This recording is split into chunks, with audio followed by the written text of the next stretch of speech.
Hello दोस्तों।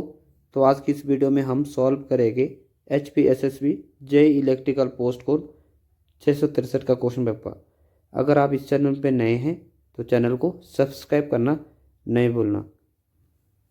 चलिए start करते हैं। First question is in a forward wise portion of thyristor V I characteristics the number of stable operation region is. तो इसके stable operation reason होते हैं 2, तो इसका आंसर आएगा B2। नेक्स्ट है question number 2। The dV dt effect in SCR can result in. dV dt effect के कारण SCR में हो सकता है फास्ट ट्रिगरिंग। इसका आंसर आएगा B, फास्ट ट्रिगरिंग। नेक्स्ट है question number 3। Question number 3 is the snubber circuit is use in thyristor circuit 4। जो स्नोबर सर्किट होता है उसको हम यूज़ करते हैं थायरिस्टर में DV/dt प्रोटेक्शन के लिए। इसका आंसर आएगा B, use for DV/dt protections. Question number 4। Question number 4 is UJT है फर्स्ट है stable negative resistance characteristics, second है लो फ्लिकरिंग करंट, थर्ड है use as a wave generator. तो ये सभी के लिए होता है। क्वेश्चन नंबर इसका आंसर आएगा D, all of these. Next लेते हैं क्वेश्चन नंबर 5। क्वेश्चन नंबर 5 है when UJT is use for triggering an SCR the wave shape of signal obtained from UJT circuit. जब हम SCR में UJT का use करते हैं तो UJT से जो वेव शेप निकलती है वो होती है सॉटूथ वेव। इसका आंसर आएगा B, सॉटूथ वेव। नेक्स्ट है question number 6। A power chopper convert, जो पावर चॉपर है वो कन्वर्ट करता है DC टू DC। इसका आंसर आएगा B। Question number 7। Question number 7 is which of the following memory use and transistor and capacitor has biasing memory। किस memory का use हम एज अ बायस मेमोरी में ट्रांजिस्टर और capacitor के रूप में यूज़ करते हैं? तो यूज़ करते हैं हम DRAM। इसका आंसर है B, DRAM। Question number 8 is temperature variation is an. जो टेम्परेचर वेरिएशन है यह एक एनालॉग क्वांटिटी है। इसका आंसर आएगा B, analog quantity. Question number 9। Boolean algebra is also known. Boolean algebra को हम और किस नाम से जान सकते हैं? बुलियन अलजेब्रा को जानते हैं गेट अलजेब्रा। इसको हम गेट अलजेब्रा भी कह सकते हैं। नेक्स्ट क्वेश्चन है question number 10। Twos complement of number 101010 is. इसमें सबसे पहले हमने वंस कम्प्लीमेंट निकालना है। वंस कम्प्लीमेंट निकालने पर जितना 1 है वो 0 हो जाएगा, 0 को 1 कर देगी, यानी 0 1 0 1 0 1। इसको जब हम वंस कम्प्लीमेंट में कन्वर्ट करते हैं तो हमारा ये 1 की जगह 0 चेंज हो जाता है। अब टूज कम्प्लीमेंट में +1 जब हम जोड़ते हैं तो हमारे पास जो इसका आंसर निकलेगा वो निकलेगा question answer number B। Next है question number 11 is a light sensitive device that convert drawing, printing, text और other image into digital form. ये डिवाइस और लाइट सेंसिंग डिवाइस कौन सा है जो ड्राइंग, प्रिंटिंग को और अदर्स जो इमेज होती है जो डिजिटल में कन्वर्ट करता है, वो करता है आपका स्कैनर। Answer C। नेक्स्ट है question number 12। First generation of computer was based on which technology. जो फर्स्ट कंप्यूटर था वो टेक्नोलॉजी पे बेस्ड था, वो बेस्ड था वैक्यूम ट्यूब पे। इसका आंसर आएगा D। नेक्स्ट है 13। An error is also now. जो एरर है उसको और भी कह सकते थे, उसको कहते हैं बग। इसका आंसर आएगा A, बग। नेक्स्ट है 14। Permanent magnet are normally made of. जो परमानेंट मैग्नेट है वो बने होते एलिनको एलॉय। इसका आंसर आएगा A। नेक्स्ट लेते हैं question number 15। The unit of retentivity is, retentivity की यूनिट होती है वेबर पर स्क्वायर मीटर। इसका आंसर आएगा बी। क्वेश्चन नंबर 16 में the rate of rise of current through an inductive coil is maximum. Inductive coil में current की बढ़ने की दर कब मैक्सिमम होगी? ये मैक्सिमम होगी जब हम स्टार्टिंग में करंट फ्लो करवाएगी। इसका आंसर आएगा B, at the start of the current flow. Next है question number 17, for audio frequency applications the popular oscillator use, popular जो ऑसिलेटर यूज है वो है वेन ब्रिज ऑसिलेटर। इसका आंसर आएगा ए। अब लेते हैं next question number 18 is a diode PN junction when reverse bias act as a, जब पीएन जंक्शन को हम रिवर्स बाइसिंग करते हैं तो एक्ट करता है एज अ ऑफ स्विच। जब हम फॉरवर्ड वाइस में करते हैं तो ऑन स्विच की तरह एक्ट करता है। अब लेते हैं next question number 19, N operational amplifier comparator circuit employees. इसका आंसर आएगा नो फीडबैक। इसका आंसर आएगा ए, नो फीडबैक। नेक्स्ट है question number 20, which of the following can not actually move, irons, holes, electrons और ऑल ऑफ दिस।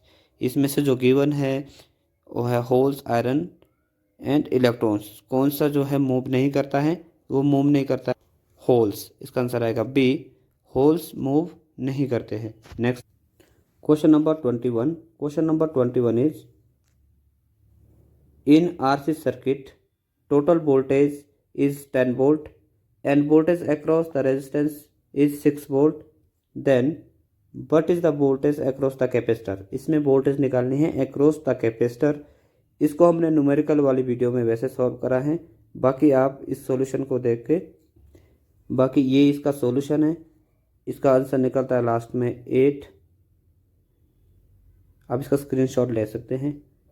इसका answer निकला 8। Next है question number 12, in RLC parallel circuit current through inductor is more than current through capacitor, then what is the power factor of circuit. इसमें inductor में current capacitor के comparison में अधिक flow हो रहा है तो ये पावर फैक्टर होगा लैगिंग। इसका आंसर आएगा ए।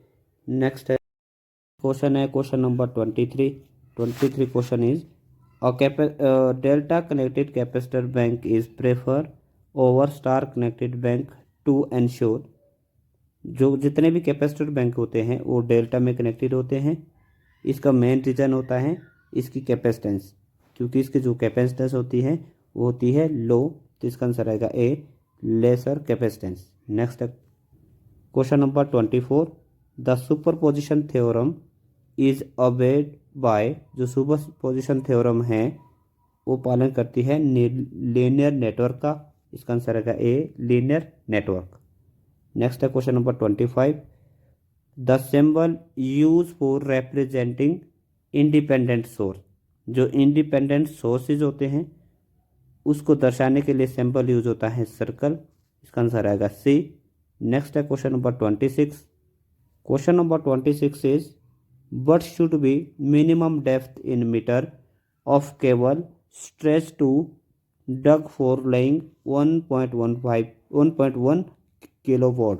1.1 किलोवाट की केबल ले जाने के लिए उसके जो मिनिमम डेप्थ, उसकी जो गहराई होगी वो होती है मीटर में 0.75 मीटर।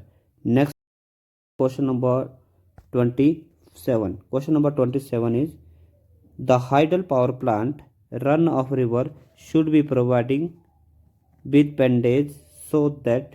जो पेंडेज जलाशय क्यों प्रोवाइड किया जाता है हाइडल पावर प्लांट में? इसका मेन रीज़न होता है प्लांट की जो कैपेसिटी है उसको इंक्रीज करने के लिए। इसका आंसर आएगा A, firm capacity of the plant is increased. Next है question number 28, question number 28 is if the fault current is 2000 ampere, the relay setting is 50% and CT ratio is 400 ratio 5, then plug setting multiplier will be। अगर fault current दिया है 2000 ampere, relay setting है 15 और सीटी ratio दी है 400:5 ratio. तो जो इसका जो आंसर आएगा इसका 25C। Question number 29। Question number 29 is the number of strand of ACSR connector for 4 layer transmission line. इसमें निकालना है स्ट्रैंड्स। ACR कंडक्टर में हमारे पास लेयर है 4। इसका जो आंसर रहेगा वो रहेगा 37।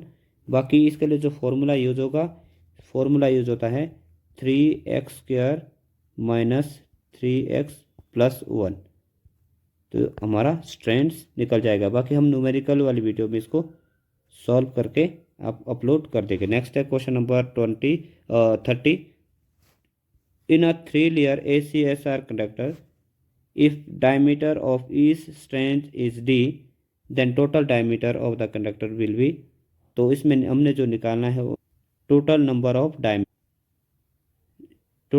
डायमीटर। इसके लिए जो फॉर्मूला यूज होगा वो होगा diameter equal to 2x-1 into D. X है नंबर ऑफ लेयर। इस फॉर्मूला को पुट करने पर आपका जो आंसर निकलेगा वो निकलेगा D5D। नेक्स्ट है question number 31 is the EMF induce in a conductor rotating in a bipolar field. जो रोटर होता है, जैसे आर्मेचर होता है या रोटर होता है, उसमें जो इंड्यूस EMF होती है वो होती है AC। इसका आंसर रहेगा A। नेक्स्ट है question number 32। Neglecting all losses, how is the developed torque T of a DC separator excited motor operating under constant terminal voltage related to its output power। इसमें सभी loss को neglect करना है और relationship between निकालना है torque and power, अगर हम ऑपरेटिंग टर्मिनल वोल्टेज को कांस्टेंट रखें।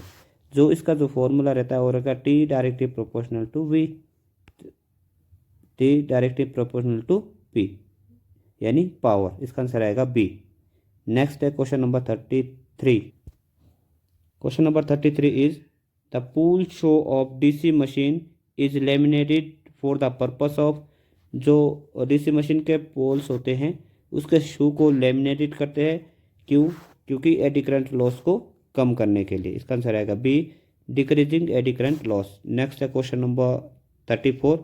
Lap winding is prefer for which type of machine. जो लैप बाइंडिंग यूज होती है वो होती है हाई करंट लो वोल्टेज के लिए। इसका आंसर आएगा C। और लैप बाइंडिंग यूज होती है हाई वोल्टेज लो करंट के लिए।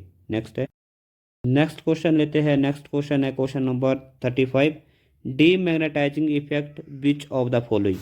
डीमैग्नेटाइजिंग इफेक्ट के कारण टर्मिनल वोल्टेज भी कम होती है और मेन फील्ड फ्लक्स भी कम होता है। इसका आंसर आएगा D, B एंड C, यानी reduction in main field flux and reduction in terminal voltage. Next है question number 36। Question number 36 is which of the following is effect of armature reaction. Armature reaction के प्रभाव होते हैं increase the iron loss, ये भी सही है। B है increase the maintenance and repairs, ये भी सही है। जब लॉसेज हो गए तो मेंटेनेंस एंड रिपेयर्स करना पड़ेगा। Next C increase the designing cost, ये भी सही है। इसका आंसर आएगा D, all of this. Next question number 37। The metric system is called.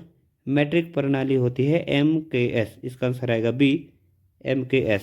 Next question number 38। Which of the quantity consist of SI unit as candela. Candela जो SI unit होती है वो होती है ल्यूमिनस इंटेंसिटी की। इसका answer आएगा C, luminous intensity. Next है question number 39। Hysteresis is an instrument means. जो हिस्टेरिसिस होता है वो एक इंस्ट्रूमेंट होता है जिसका तात्पर्य होता है the change in same reading when input is first increase then reduction या रिड्यूस। इसका आंसर आएगा A, the change in same reading when input first increase and then reduce. Next question number 14, the chemical effect of the current is use in, the chemical effect of the current is use in, current का रासायनिक प्रभाव प्रयोग करते हैं हम ampere hours metre में। इसका answer आएगा A, DC ampere hour meters. Next question, question number 41, the most suitable primary standard for frequency is, तो ये यूज होता है सीजियम बीम स्टैंडर्ड। इसका आंसर आएगा D, caesium beam standard. Next है question is 42, substance having permeability less than the permeability of free space are now as, ऐसी permeability जिसकी permeability होती है फ्री स्पेस से भी कम, वो आता है डाई मैग्नेट में। इसका आंसर आएगा D, diamagnet. Next question number 43, degaussing is process of, जो डिगोजिंग होते हैं वो प्रोसेस होता है डीमैग्नेटाइजिंग मेटालिक पार्ट्स। इसका आंसर आएगा C, demagnetising metallic parts. Next है question number 44, question number 44 is Bohr magneton is unit of, Bohr magneton unit होती है permanent dipole movement due to spin. इसका आंसर आएगा बी। नेक्स्ट है question number 45, two different isotope of an element having different, two different elements के होते हैं different number of neutron. इसका answer आएगा ए। नेक्स्ट है question number 46, which of following material is commonly use for making magnetic recording tape. Magnetic recording tape को बनाने के लिए जो यूज होता है वो होता है फेरिक ऑक्साइड। इसका आंसर आएगा ए। नेक्स्ट है 47, what is the angle between pole and stay, जो पोल एंड स्टे के लिए जो एंगल होता है वो होता है बिटवीन 30 to 45, जिसके लिए जो आंसर होगा वो होगा A and B. Next question number 48, how many earth connection are required for the motor frame as per rule of I rule 61। I rule 61 के अनुसार जो मोटर फ्रेम होती है उसमें अर्थिंग की रिक्वायर होती है दो अलग अलग, जैसे एक कॉपर की होगी और दूसरी जीआई स्ट्रिप की होती है, तो इसका आंसर आएगा B. Next question number 49, how is the ballast resistance connected with the choke. Choke में जो ब्लास्टिंग रेजिस्टेंस यूज होता है वो होता है चॉक के सीरीज में। इसका आंसर आएगा B, connected with the series choke. इसका आंसर आएगा B. Next question number 50, what is the specifications of GI plate. जो जीआई प्लेट होते हैं उसका जो साइज होता है वो रहता है 60 centimetre into 60 centimetre into 6 mm। इसका आंसर आएगा बी।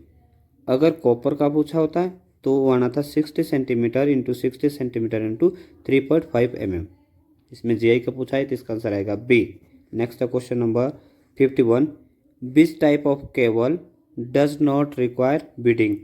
बीडिंग की ज़रूरत किस केबल में नहीं होती है, वो नहीं होती है पीवीसी में, क्योंकि इसमें जो अंदर जो कॉपर या एल्युमिनियम की वायर होती है उसके बाहर पीवीसी होता है, तो इसमें इसका आंसर आएगा बी, पीवीसी केबल। नेक्स्ट है question number 52 is what is the maximum distance between the two successive क्लीट। दो क्लीट्स के बीच का जो मैक्सिमम डिस्टेंस होता है, इसमें मीटर में पूछा है तो इसका जो आंसर आएगा वो आएगा 0.5 मीटर, और अगर सेंटीमीटर में होता तो आना था 60 centimetre. Next question number 53, spot welding is use to weld metal pieces whose thickness is. जो स्पोर्ट बेल्टिंग होती है मेटल पीस को बेल्ट करने के लिए जिसका यूज होता है उसकी जो थिकनेस होती है वो रहती है 12 mm से कम, यानी लेस देन 12 mm। इससे ज़्यादा होगी तो उसके ऊपर वो बेल्ट नहीं होगा। Next question number 54, A low frequency supply is given to single phase AC system for track electrifications because low frequency हम यूज़ क्यों करते हैं सिंगल फेज में ट्रैकिंग के लिए। इसका रीज़न होता है इम्प्रूव द कम्युनिकेशंस के लिए पहला, दूसरा इंक्रीज द एफिशिएंसी के लिए, सेकंड है इम्प्रूव पावर फैक्टर। इसका जो आंसर रहेगा वो होगा D, all of this. Question number 55, which among the following mechanical braking, जो नीचे गिवन दिया है उसमें से कौन सा मैकेनिकल ब्रेकिंग है। पहला है न्यूमेटिक ब्रेकिंग, यही आपका जो है मैकेनिकल ब्रेकिंग है, इसका आंसर है ए। नेक्स्ट है 56, three phase induction motor is not suitable for traction purpose because three phase induction motor को ट्रैक्शन पर्पस के लिए यूज़ नहीं करते हैं क्योंकि इसका स्टार्टिंग टॉर्क भी कम होता है और स्टार्टिंग करंट बहुत ज़्यादा होता है, कांस्टेंट स्पीड ऑपरेशन होता है, तो इसका आंसर आएगा D, all of this. Next है question number 57, the normal voltage use in directional heating, directional heating में जो नॉर्मल वोल्टेज यूज होती हैं वो होती हैं 1.5 kV, इसका आंसर आएगा ए। नेक्स्ट है question number 58, in a arc furnace the choke is provided to, जो आर्क फर्नेस में चॉक यूज़ करते हैं वो यूज़ करते हैं हम स्टेपलाइजिंग के लिए, स्टेपलाइजिंग द आर्क, इसका आंसर आएगा बी। नेक्स्ट है question number 59, if rated DC voltage is applied instant of AC to the primary of transformer, अगर हम ट्रांसफार्मर के प्राइमरी में स्टार्टिंग में एसी की जगह डीसी देंगे तो इसमें क्या प्रभाव होगा, तो ये जो ट्रांसफार्मर की जो प्राइमरी होगी वो जल जाएगी, इसका आंसर आएगा B, primary of the transformer will be burn. Next numerical है जिसको हम करेंगे न्यूमेरिकल वाले वीडियो में। न्यूमेरिकल है a transformer with an output of 40 to 100 voltage is supplied at 230 volt. If the secondary has 2100 turn, calculate the number of primary turn. हमने इसमें निकालना है एन पी, क्योंकि हमारे पास दिया है एन एस दिया है, सेकेंडरी भी दिया है, तो हमने निकालना है एन प्राइमरी। इसका जो आंसर निकलेगा वो है 115। बाकी इसका सॉल्यूशन देख सकते हैं, इसका सॉल्यूशन देख सकते हैं, इसका सॉल्यूशन रहा, इसका फॉर्मूला है, बाकी इसकी वोल्टेज दे रखी है N1 दिया है, N2 हमने निकालना है, N2 इस साइड आएगा तो V1/V2 और N प्राइमरी होगा, हमने सेकेंडरी। अब इसका जो आंसर निकलेगा वो निकलेगा 115। बाकी न्यूमेरिकल वाली वीडियो में हम इसको सॉल्व करेंगे। नेक्स्ट है, इसका आंसर है 115। नेक्स्ट है question number 61, the hot resistance of the filament of a bulb is higher than cold resistance because the temperature coefficient of filament is, जो फिलामेंट का टेम्परेचर कोफिशिएंट होता है वो होता है पॉजिटिव, इसका आंसर आएगा डी। आज की वीडियो में इतना ही, बाकी हम करेंगे 61 से लेकर 120 तक के सारे क्वेश्चन नेक्स्ट वीडियो में पार्ट 2 में। तब तक के लिए thank you watching this video.